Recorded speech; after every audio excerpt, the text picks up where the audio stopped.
The oven's already up to 800 degrees Fahrenheit. First, I'm gonna marinate the chicken. I've got 3 tablespoons of olive oil,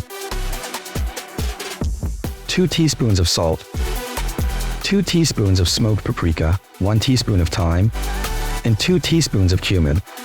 This marinade is perfect for 3 pounds of chicken. After mixing it all up in the bowl, the marinade is ready, so let's brush it onto the chicken, making sure it's fully covered and every bit is coated. Let's cover all that with aluminum foil. By the way, be sure to subscribe so you don't miss any episode. For 30 days, I get to share 30 of my favorite recipes with all of you. Obviously, I'm passionate about wood-fired ovens, and I want to share that passion. I really hope I can inspire others to explore this world of cooking with fire and flames.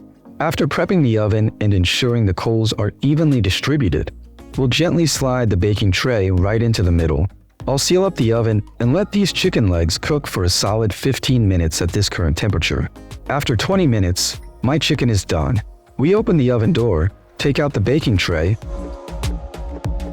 and gently lift off the foil. At this point, we have perfectly roasted drumsticks. But hold on, we're not done yet. We're gonna go ahead and start basting it with homemade barbecue sauce. Once I've covered all the chicken legs with this barbecue sauce, we're popping them back in the oven for an extra 5 minutes to get them beautifully caramelized or until the barbecue sauce sets, thickens, and glazes, maybe even chars a bit. Alright, it's the moment we've all been eagerly anticipating. Let's carefully pull out the chicken from the oven, and voila! That's how I make these delicious baked barbecue chicken drumsticks.